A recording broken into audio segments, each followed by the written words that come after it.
G'day everyone, welcome to The Bothy. I'm Chris. G'day, Amal.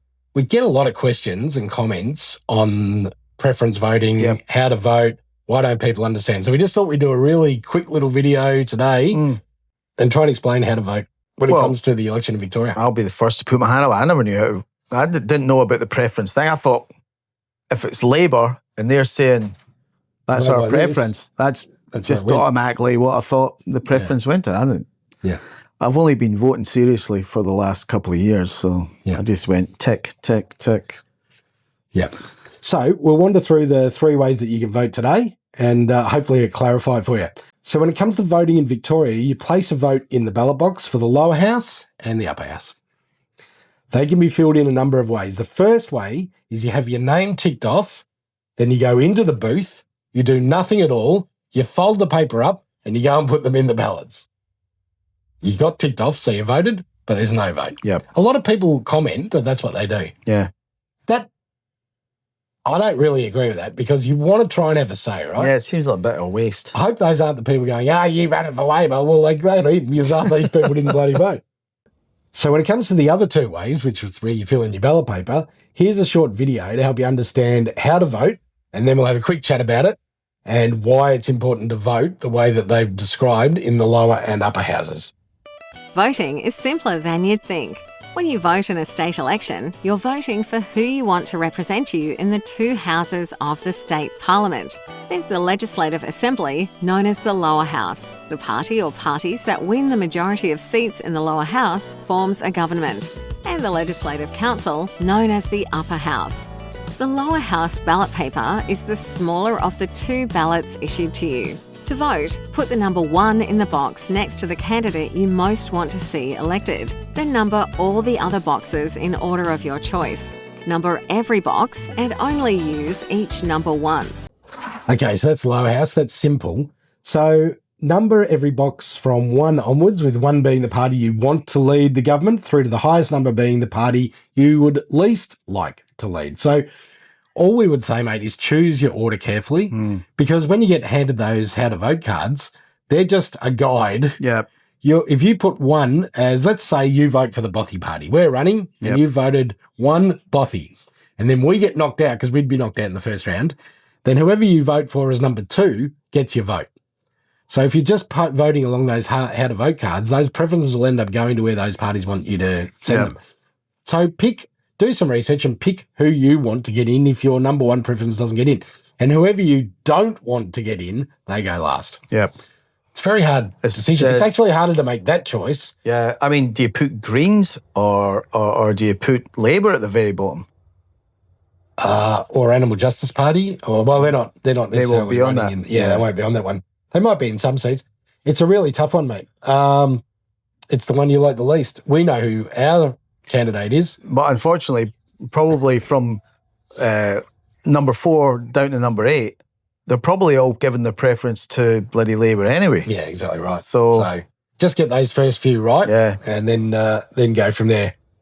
Just remember, when you're voting on those ballot cards, when you vote number 2, if your first party is knocked out, number 2 then becomes whoever you're voting for, and so on and so forth until they're all knocked out and there's a winner, right? So it's important to get the order right.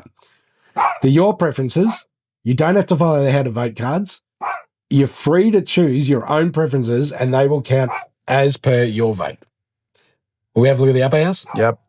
The upper house ballot paper is the larger of the 2 ballots, and there are 2 options for completing it, above or below the line. To vote above the line, put the number 1 next to your preferred group of candidates in one of the boxes above the black line. This means that your preferences will be determined by the group you vote for, in line with one of its group voting tickets, which you can check out on the VEC website before you vote. That's it for voting above the line. You leave the rest of the ballot unmarked. To vote below the line, you need to number at least 5 of the candidate boxes below the black line in order of your preference. You can continue numbering if you wish, but you must choose at least 5 candidates. So upper house is a little trickier, mate.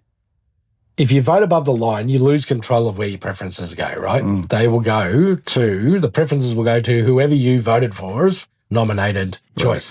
And that's how Our best friend Georgie Purcell from the Animal Injustice Party, who only received 1.53% of the votes, got into power, right? So in that northern Victorian region, there were 480,000 votes lodged out of a total of 509,000 voters. So interesting that 29,000 people chose not to vote at all. Yeah. But 480,000 people did vote. As a comparison, the Shooters, Fishers and Farmers Party received 24,000 votes in that region. 5.1% didn't get a seat.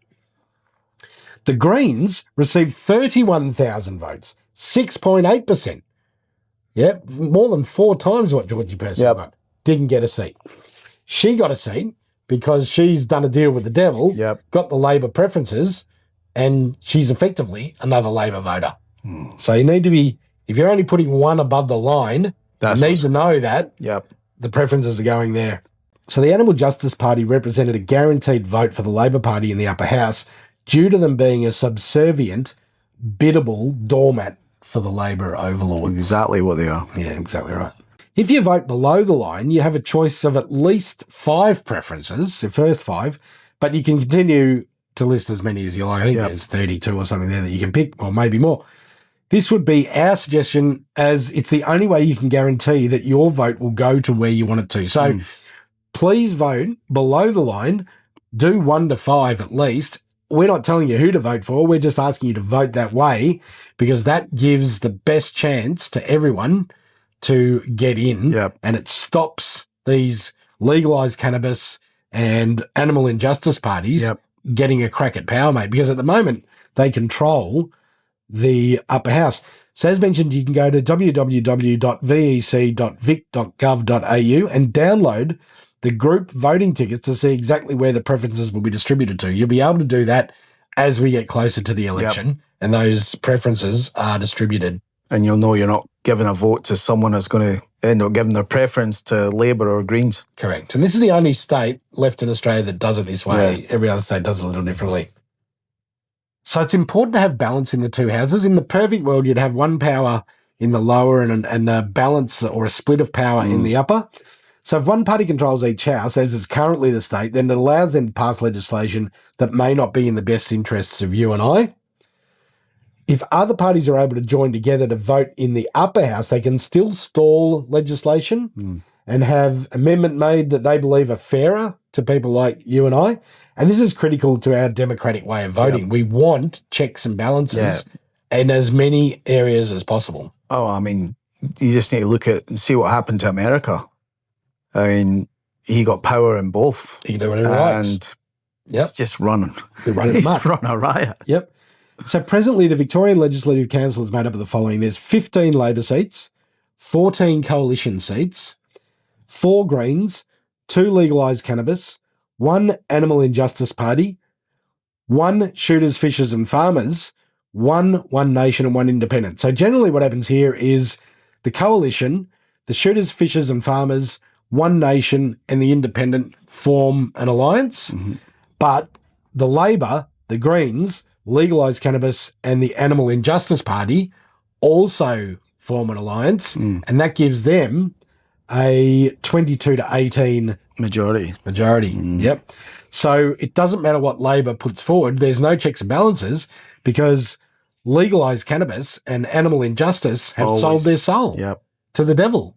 And now, no matter what Labor could put forward that they're going to take half your pay and you're only allowed to wear thongs to the factory from now on, and these bozos would go along with. Yeah. Some people would like to wear thongs to the warehouse, but anyway. They've just brought down the name cannabis and made it mean less. Meaningless. Yeah. So think long and hard about who you choose to vote for and how you choose to vote. Please fill the upper house form out below the line and pick the parties that best represent your values. Again, we're not here to tell people who to vote for. Really don't care. Yep. But give yourself as many alternatives as possible and fill in the below-the-line voting. And remember that your preferences are who you want to rule, not what's on a how-to-vote card or anything like that. You'll get a how-to-vote card. Just put 1 in that box. No. Unless, however, the person you're picking above the line preferences in line with yours, then happy days, right? I'd still pick my own. Yep. Because you just don't know. You don't know what devil is behind the detail, mate. Yeah, okay. Yeah.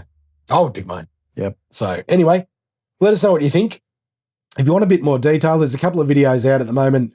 Topher does a pretty good one with marbles. And there's Arvy's done a fairly good one with Monica Smith explaining how the preferences can be distributed and manually fiddled by labour in particular. Yeah.